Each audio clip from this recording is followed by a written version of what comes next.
Welcome to Starting the School Year Safe and Calm.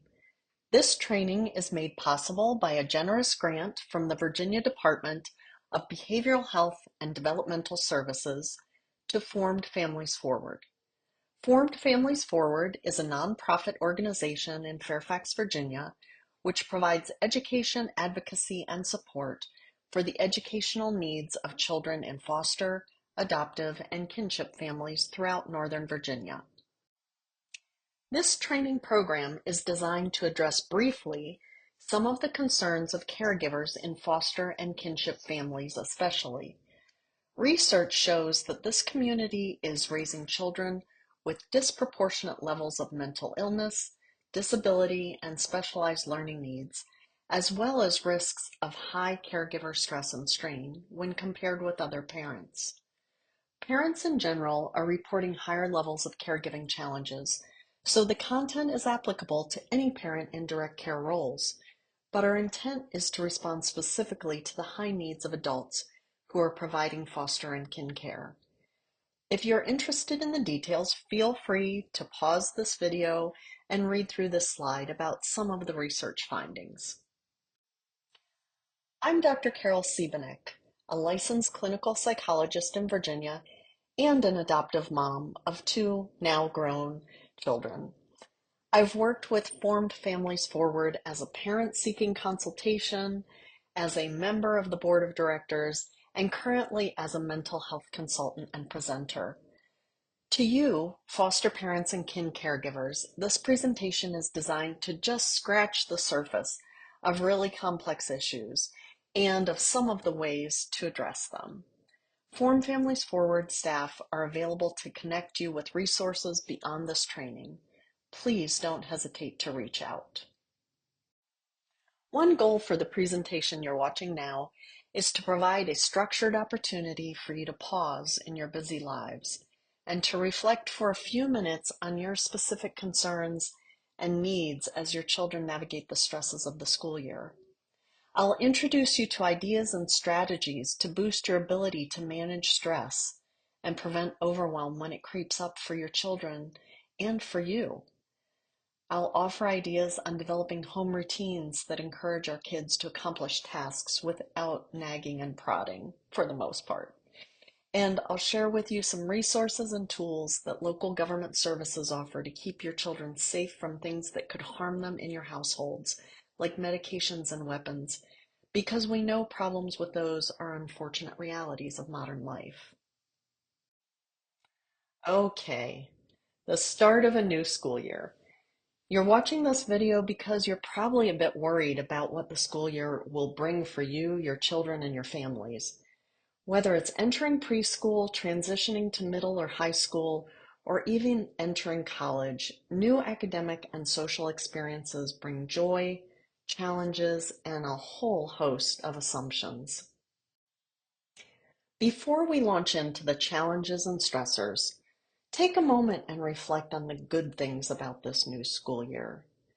See if you can call to mind 3 good things that have happened so far. Picture those things in your mind in detail. If you want to pause the video and write them down, all the better. Now, what caused those things to be good for you? Was it the secondhand joy you experienced when you saw your children smile and laugh as they reunited with friends they hadn't seen over the summer? Was it the pride you shared with your children when they successfully completed their first homework assignments? Maybe it was the relief you felt as the whole family returned to the structure of the school year routine. Maybe it was the peace you felt during a quiet moment to yourself as you and your family members all took off in your separate school year directions for the day. Savor those joys, those things to be grateful for. Keep building your list of gratitudes, identifying good things in each day.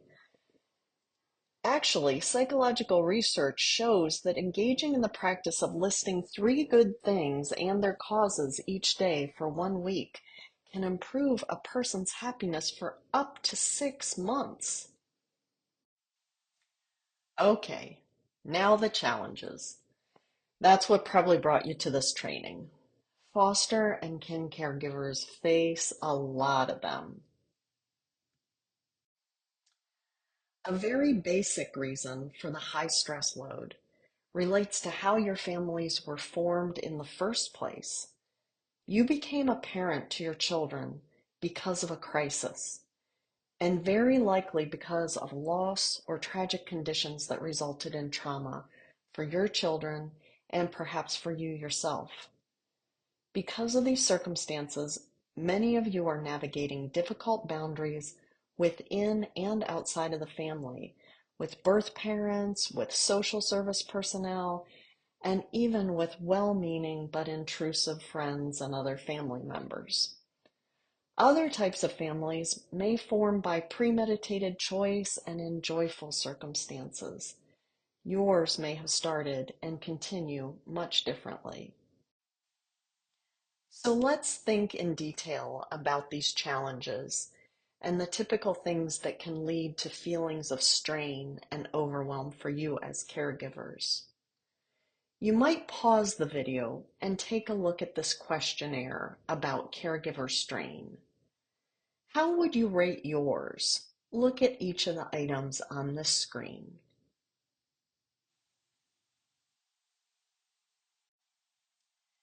And then pause again and look through these items. How would you rate these?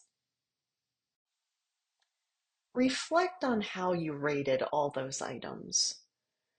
Think about your top sources of strain as a caregiver. You might pause the video again and list out 3 top sources of strain and think about, are there any things in particular related to school year demands that you might add to your list? Obviously, we're dealing with stress.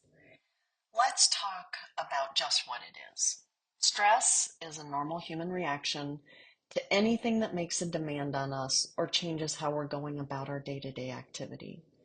Whether it's a change that is scary or we think is threatening, or it's a change that is exciting and new, or it's a fleeting imagined possibility of what might happen in our lives, our bodies respond to stress in exactly the same way. And it's the way that our earliest human ancestors and all animals have ensured survival. No matter what the source of stress, our bodies always respond as if the stressor could be a threat to our physical safety and our actual survival. When the brain perceives stress, which might happen before we even are aware that it's perceiving stress, it prepares the body to fight, run away, or freeze and hide from a predator or a natural disaster.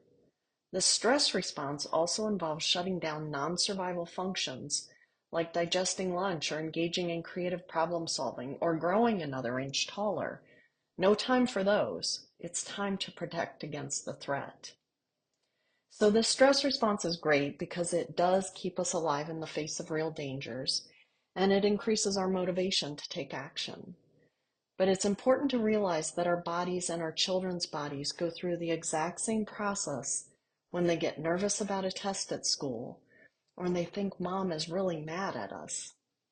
Heart rate goes up, breathing becomes shallow, digestive processes get disrupted.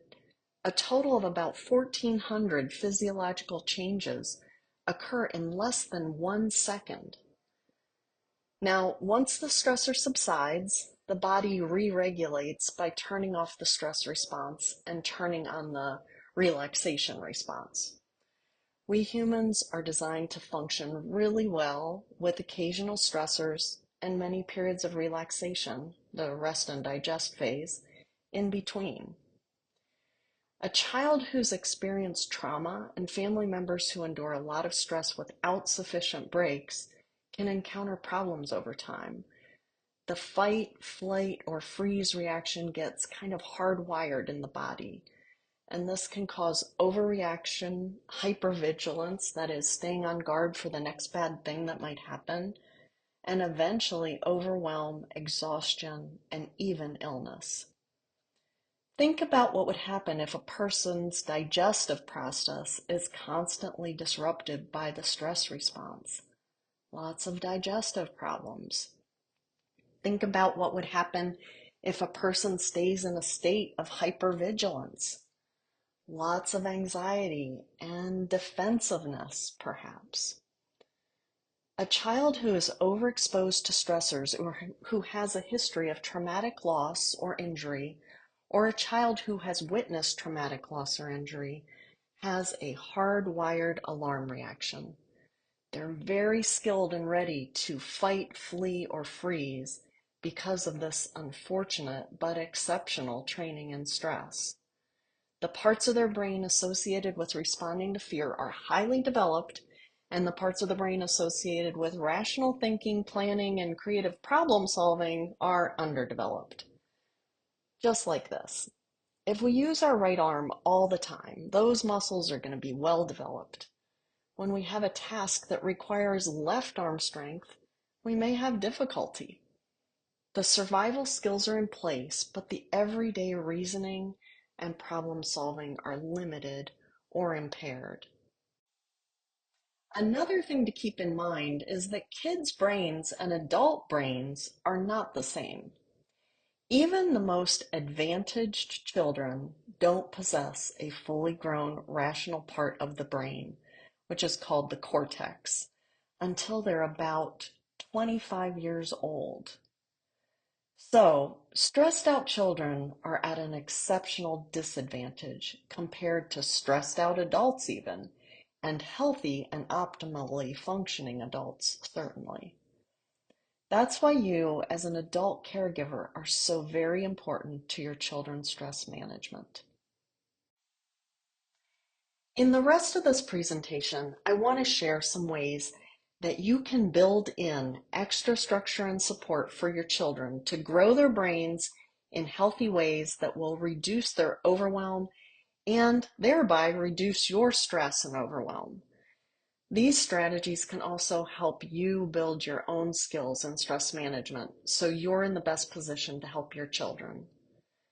It's normal when we see our children flipping out, throwing a tantrum, overreacting, being really defensive, or acting out in downright obnoxious ways to demand that they immediately calm down and act responsibly.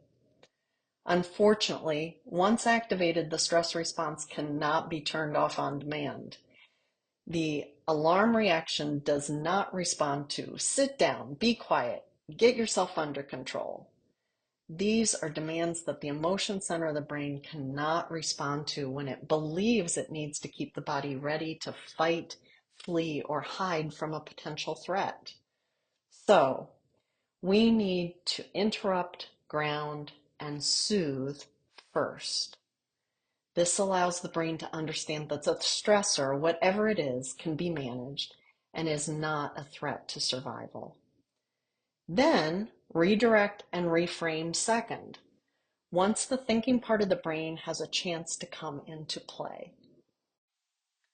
Sometimes it's useful to use simple metaphors and images to think about complex things, like brain science, for instance. Educators and mental health experts often talk about the trauma-sensitized brain with its overdeveloped emotion center as one that has a very responsive guard dog on duty all the time. At the slightest unexpected change in the yard, the dog goes into full barking mode. That barking scares away another part of the brain, the wise owl, that is the thinking and planning part of the brain. The owl won't return until the guard dog is soothed and the barking stops. Once the wise owl flies back, it can take in new information, learn, and make rational decisions about behavior. Chances are that your children have really alert guard dogs. I invite you to teach them about the barking dog and the wise owl.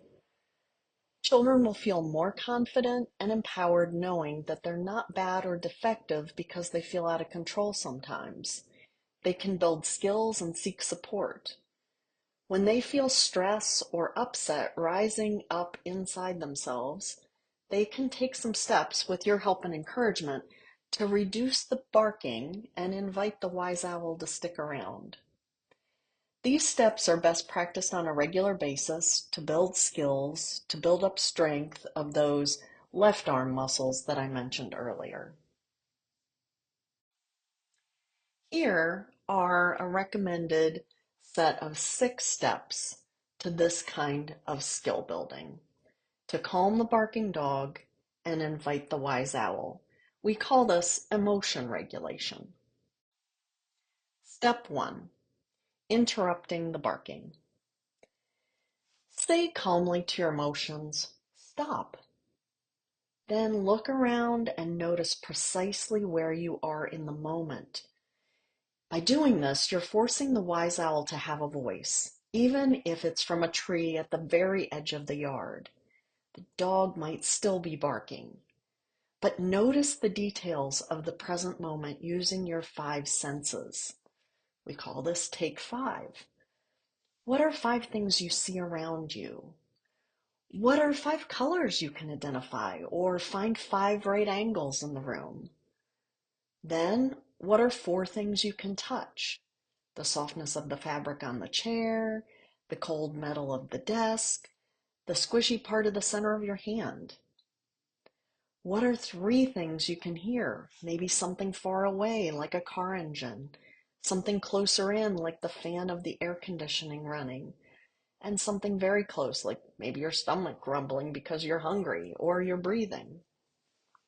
Then what are 2 things you can smell? What can you notice in the air around you? And what's 1 thing you can taste? Maybe you take a sip of water and you notice how cool or how warm it is and what the flavor or lack of flavor is. Then step 2, you got to get out the energy.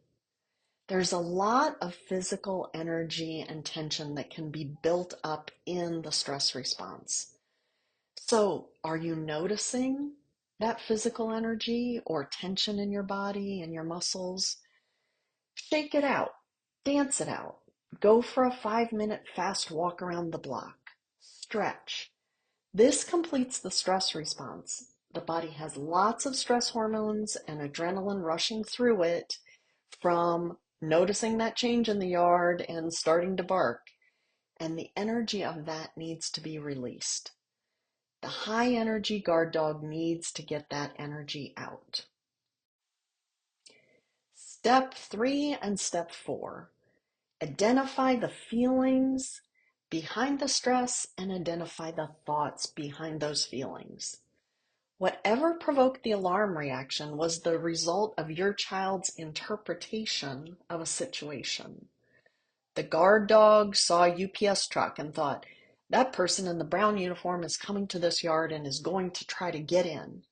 When really the truck in the brown uniform may have been going to a completely different house. Children need help in labeling their underlying feelings and thoughts. What was the general feeling? What did you feel in your body? What thoughts caused you to worry or be sad or be angry? Use a list of feeling words and thoughts to teach your kids how to label them and how to articulate them. We tend to be limited in our vocabulary words that we have in our brains to label these things. And we tend not to pause to think about what our underlying negative thoughts might be. We can all benefit from greater skills with this. Step 5, breathe deeply. The best way to bring on the relaxation response once the stress response has been completed, the energy has been gotten out, is to breathe slowly and deeply for a few minutes. Just a few rounds of breath can help. The body responds especially well to a long exhale. Breathing out in a controlled way signals to the nervous system to calm down. The barking dog can finally curl up and rest. So here are a couple good breathing techniques to learn and to teach your children. The first one, box breathing. Imagine your breath moves around a square box. Up one side of the box you inhale, across the top of the box you pause or hold your breath, down the other side of the box you exhale, and across the bottom of the box you pause again. You can start with an even pattern. Breathe in for the count of 2, hold for the count of 2, breathe out for the count of 2, hold for the count of 2, and repeat. Then you can try the long exhale. This is really calming. So breathe in for 2, hold for 2, breathe out for 4, hold for 2. Experiment with different patterns that allow a really extended but comfortable exhale. Another one that's really good with young children is 5-finger breathing. So hold your right hand out in front of you, fingers spread wide, like you're making a stop gesture with your hand, or you're giving someone a high five. With the index finger of the left hand, trace around all the edges of your thumb and fingers on your right hand. When tracing up the side of a finger, you inhale, down the other side, exhale. Up your pointer finger, inhale, down the other side, exhale. You can keep doing that all the way around your hand. So there are many different ways of practicing controlled and calm breathing. And you can find some of really good ones for kids by going to YouTube videos. Try some out with your children and see which ones they like best. And finally, step 6, practice gratitude. This invites the wise owl to stick around. So remember what I invited you to do at the start of the program? List 3 good things about the start of the school year. Remember how I said that research has demonstrated the lasting positive effect on mood? When we add more positive mood into our lives, that buffers stress. It keeps the dog happier and calmer and allows the wise owl to stay nearby with its rational thinking and ability to learn. So consider starting a practice of writing down what you're grateful for each day, or start a routine of sharing good things after school or at dinner or at bedtime.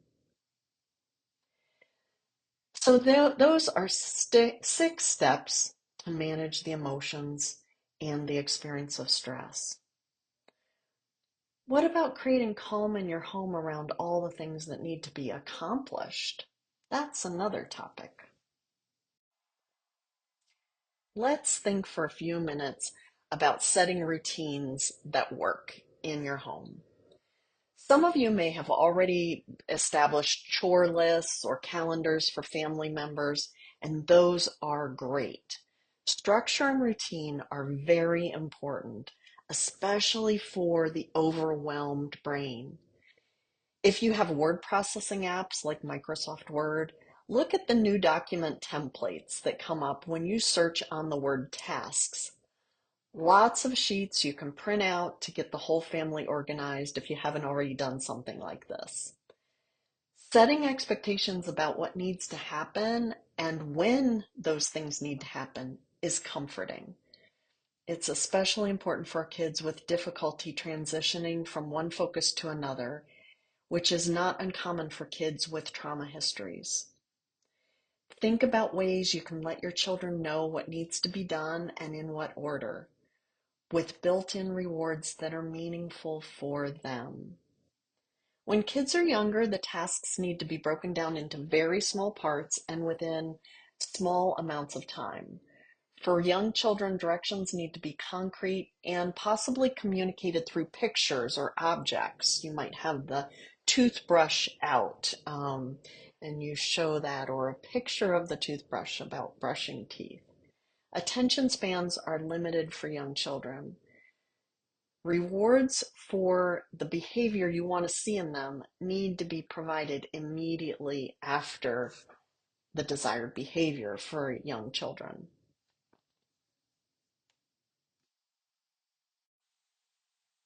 For somewhat older children, consider setting up a way to earn rewards that build into bigger rewards.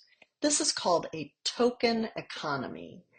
You can Google search that term on the internet for all sorts of suggestions. Token, Token, economy. You might create a sticker reward system. One sticker for brushing your teeth, one sticker for getting dressed, one sticker for putting your cereal bowl in the dishwasher, 3 stickers at the end of the day, and you get to choose which pre-bedtime activity we'll do.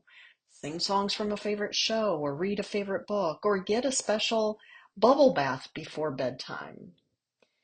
For older elementary school kids, it could be make your bed, work on homework for 30 minutes, and walk the dog. Each accomplishment gets a token or a marble or a coin in a jar.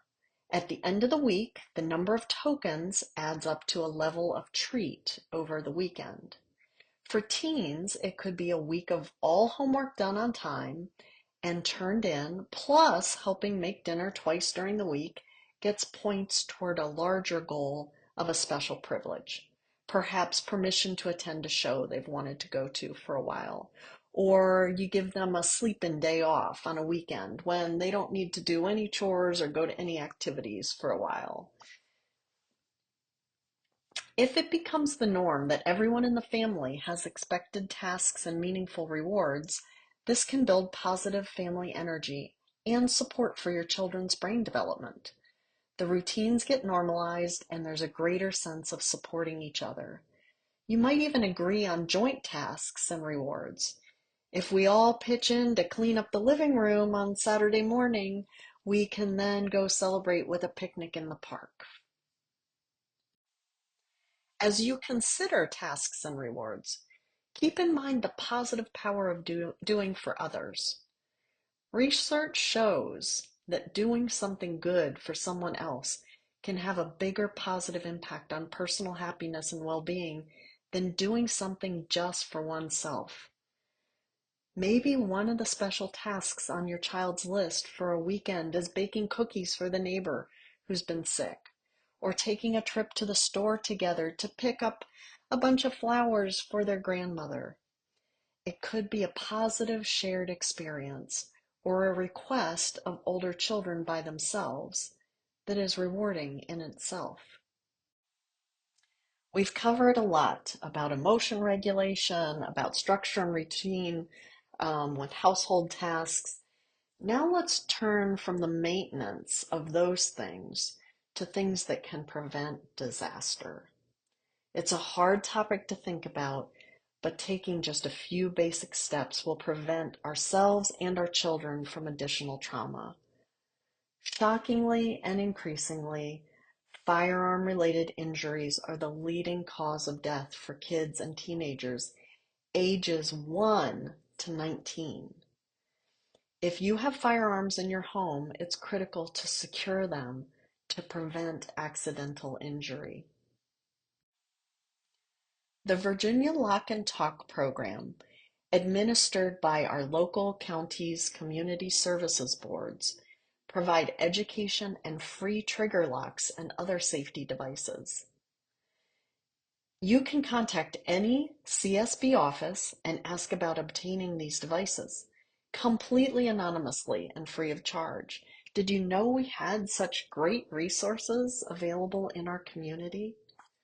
Similarly, accidental overdose of prescription and street drugs has taken a dramatic toll on our community. The good news is that the Lock and Talk program also provides free lock boxes for prescription medication at home and guidance on how to safely dispose of unused prescription medication. Don't dump it in the trash or the toilet or down the drain. This causes medications to get into our soil and water supplies. Instead, pick up the disposal supplies from CSB. To prevent death from overdose, the CSB Revive program offers training in access to an easy-to-use nasal spray called naloxone. This can reverse opioid overdose, which has become an increasing problem in our communities. You can get naloxone by prescription, but many CSB offices have supplies they provide upon request. Again, these materials and education can be obtained on request at your local CSB, completely anonymously and without charge. Better to err on the side of caution and have things set up than to encounter an unanticipated traumatic event. Another good resource to have on hand is a listing of emergency contacts, including poison control, in case you suspect any other misuse or overdose of medications or other non-food substances by children or other family members. Knowing that you've taken time and action to secure dangerous items will check one thing off the list of the many things parents worry about, and you'll be setting positive examples for other family members and friends. By consistently using preventive strategies, as I said, erring on the side of caution, we can dramatically reduce incidents that further erode the well-being of our families. CSB departments are just one of the types of support resources available to you to help you as you raise your children, your critical, challenging, and very meaningful responsibility. Please contact Form Families Forward.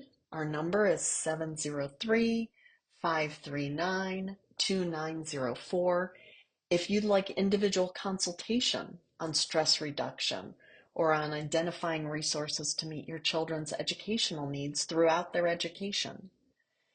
Here are some other resources that can support you. Add these to your contacts. Share them with your family members and friends who could benefit from them. And don't hesitate to reach out. So you've stuck with me for a number of minutes to review a lot of content in a cursory way. In summary, the work you do as foster and kin caregivers is essential and challenging. You're navigating typical parenting stressors and, on top of that, very likely additional chronic stressors and repercussions of trauma in your child's lives that have led to the formation of your family in the first place. Stress is a normal and healthy part of life when it's balanced with adequate opportunity for relaxation and when it's met with skills built over time and with practice. It can be in balance and not get in the way. The trauma-sensitized brain tends to overfunction in response to stress, which disrupts our ability to focus, learn, and think rationally and problem solve. However, by learning and sharing 6 steps to calm strategies, by creating structures of daily routine tasks with built-in rewards, and by managing children's access to dangerous items in the home, we can all navigate the entire school year with a better sense of safe and calm. Thank you for joining me. Your feedback on this recorded training is welcomed, as are your suggestions for other training topics you would like Formed Families Forward to provide. Please visit our website at www.formedfamiliesforward.org for more information and our phone number and email address to contact us anytime.